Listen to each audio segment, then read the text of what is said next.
Okay. Hello, Dr. Rob. How are you? Hi, good morning. I'm doing well. How are you, Doug? Doing great. Thank you. Thank you for coming on the show. Nice to have you here. You have got a book called of Kennedy and King. I assume that's JFK and Martin Luther. It's actually about Bobby Oh, Kennedy it's and about Dr. Bobby. King because they were Okay. the driving forces behind civil rights, behind the scenes, and in front of the scenes in some ways, in terms of Bobby's case. Who were unfortunately assassinated within just a couple of months of each other, yeah? Yeah, absolutely. And so they were both the greatest white civil rights icon of all time, the greatest black civil rights icon of all time. They accomplished historic reforms together, and they hated each other. And they essentially became friends, or at least allies, just days before Dr. King was assassinated. Of course, Bobby Kennedy gives his famous speech from Indianapolis at that point, and then he goes back to his hotel room, Doug, and he literally slams the door and says, "They should have killed me. Why didn't they kill me? That was my blood brother. They should have killed me." And then, of course, 2 months later, he was assassinated as well. Was that the speech that he said, for those of you that might be angry that he was killed by a white man, my brother was also killed by a white man? That one? Yeah, that was the speech, and that was actually the greatest speech he'd ever given. Bobby was, unlike his brother or King, not known as a public speaker or orator, but he just delivered that off the cuff. And they asked him if he didn't want to go up there and alert the crowd because it could have sent off real terrible things. And he knew that there were riots starting to happen in other parts of the country that had found out about it. But he said, "No, I'm going to let the audience know." It was an all black audience. He still decided to get up there and tell himself. Let's pivot away from your book for a second. I want to find out a little bit about you. And the first line on your bio, it says, after miraculously surviving a near fatal hit and run. Tell me a little Yeah, about that.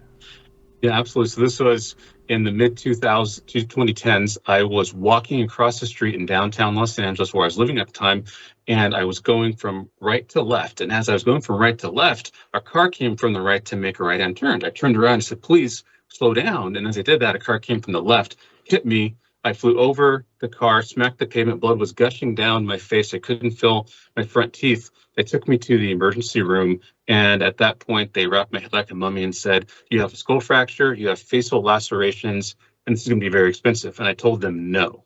And so several weeks later, essentially, they took off the mummy mask, and I said, "Doc, how do I look?" They said, "You have a lovely face." I said, "Hallelujah." Then I went to the neurologist and the neurosurgeon. They looked at my brain scans and said, "You don't have a skull fracture." Then they went to the back with each other. They came back out and they said, this can be gratis." I said, "What does gratis mean?" They said, "It's on the house. You don't have to pay for any of this." So I literally experienced a miracle. The sad part is somebody else was hit in the same exact area the next day and they didn't make it. And that's when I found out that LA was the hit and run capital of the United States. And I felt like my life was spared for a reason. And so I'm just very, very grateful to be here after that experience. And it was a doozy. It really was. Well, I'm glad you're still with us. I'm having trouble picturing the spot though. Were you in a crosswalk? Yeah, I was walking in a crosswalk on Figueroa and Sunset. And so a very busy intersection. And so just walking, and a car came from left. It was a Prius of all cars. And they took off. It was hit and run. And so that was not expected. I think had it been a bigger car than a Prius, I probably wouldn't have made it. So I'm grateful that it was only one of those. Wow. Well, I don't see any scars or any significant, No, it was you know. literally a miracle. You might just see a little V if you look really, really close, if you're kind of squinting your eyes, if you're up close and personal. But it was literally a Oh, miracle I mean, that you look that like I did. a nice, handsome-looking guy. So I would never have expected that you underwent something like that. Wow. Yeah, it was very traumatic, and I was very, very grateful. And it was one of those, everyone, when they face a crucible, they go into fight or flight, and I naturally jump into fight mode. So I was fighting for survival and fighting even for healing and believing that I would be okay and look okay. As superficial as that sounds, the question sometimes we ask ourselves is, what would happen if something happens to us? If something happens to our face, if we become disfigured or those kinds of things. And so you kind of go into the mind over matter. And that's what happened in that particular case. So how were you changed emotionally from before to after? Did it change your path in life? Like, what your priorities were or where you were going? I don't know what you were doing before or after. Did it change Yeah, significantly? absolutely. So a big part of it is I have always been extremely ambitious. And I skipped grades, for example. I competed with my older sister to be valedictorian in the same high school class to kind of give you a sense of my personality. I have multiple degrees. And I would do things with the unhealthy ambition, with the selfish ambition, not the healthy ambition. And so this caused a real inflection point in my life. And it wasn't just a moment, it was a progressive thing that took time. I realized I was here for a reason, but that reason wasn't just to aggrandize myself, wasn't just to accomplish every status checking box that I could. And I think a lot of times when you are ambitious, that's what you want to do. You want to be perceived as the best, known as the best. And that really doesn't matter. If you look at people in their deathbed confessions or, their regrets, they say, I focused and prioritized the things that didn't really matter. So what this did, Doug, was it helped me over time to say, wait a second, I'd worked at the White House and I'd run a tech startup and I'd done TED Talks and I'd done all of the things I was supposed to do, but I didn't really have the best motivations, the best reasons for doing them.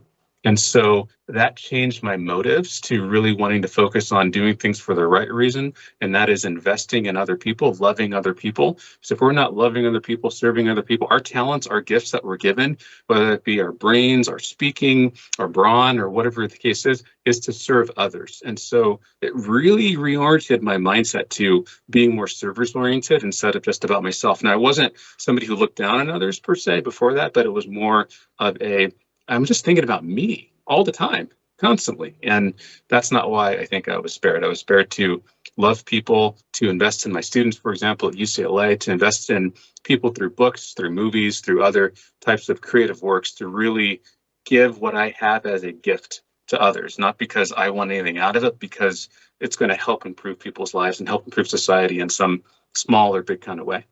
Well, it sounds like you put your ego in the right place.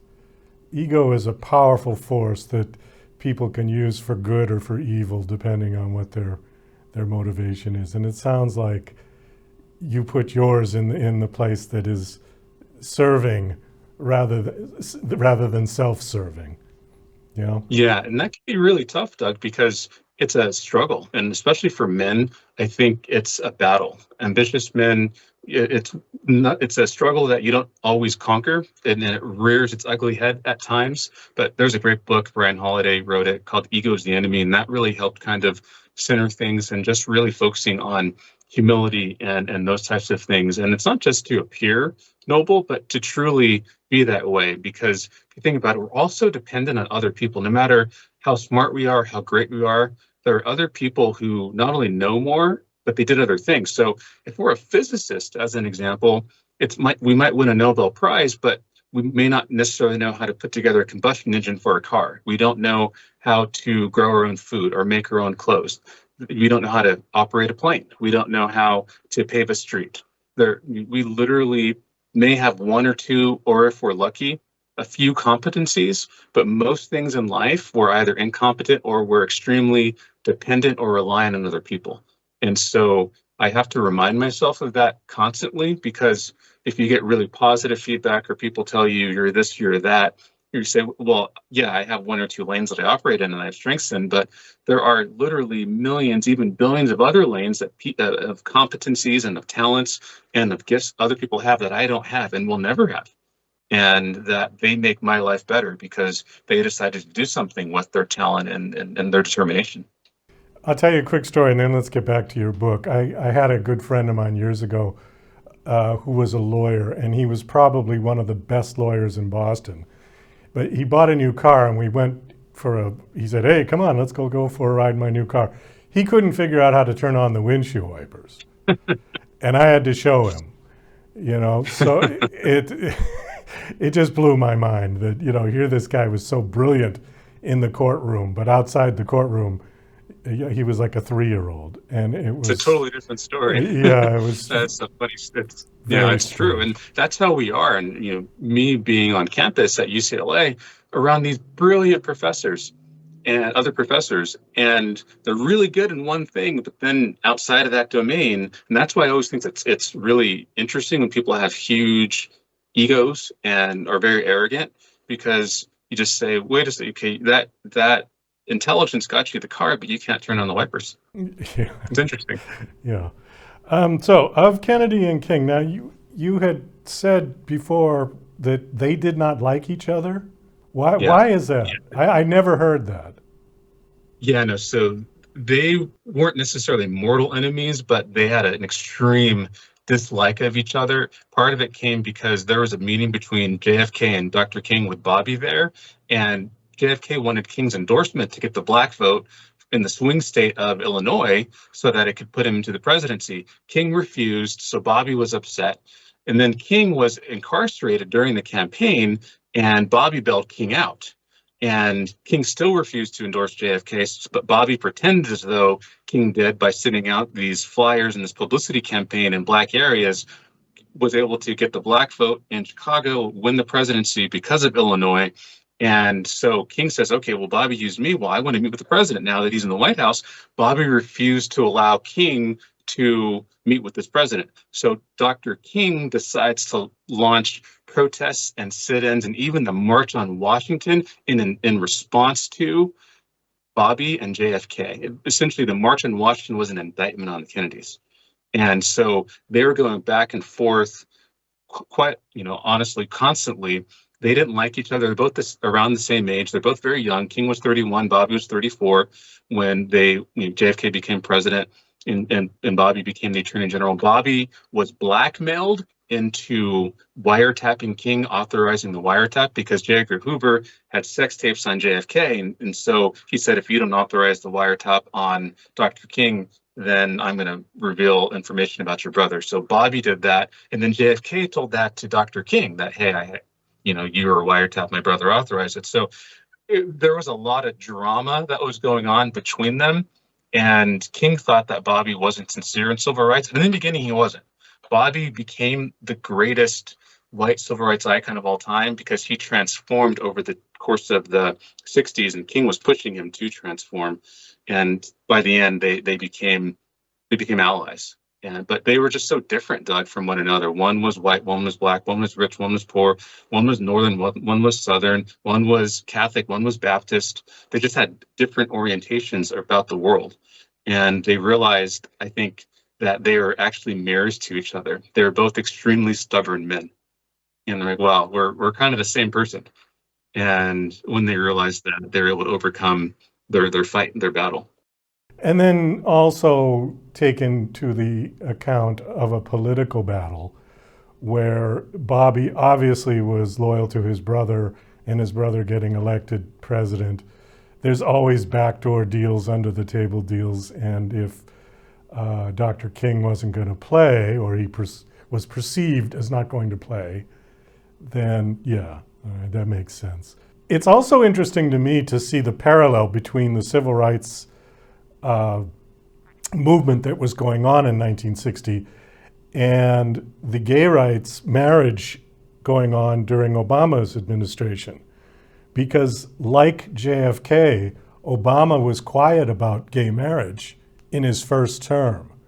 Once he secured his second term, then he came out and said, yes, I support it. But it was a shrewd political move because the Kennedys did the same thing with civil rights. While they knew that they were pro-equality, they were fairly quiet about it in 1960. Yeah, it was a very progressive stance that they took, and they had to balance getting the black vote and being for civil rights with securing the segregationist vote from the South. So that was the coalition that they built. So it was really challenging for them to do that. So Bobby basically promised King and blacks that we are going to give you a civil rights division in the Department of Justice. Well, at the same time, they had to endorse segregationist judges on the bench.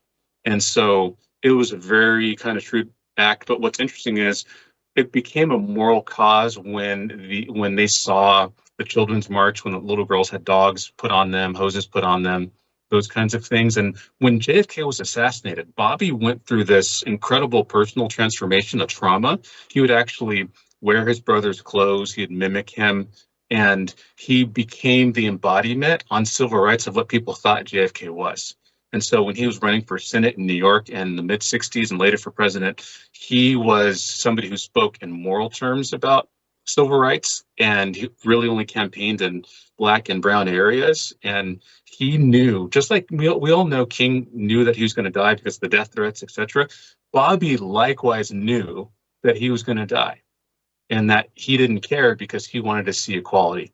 And so his story is absolutely fascinating, and the book chronicles part of it.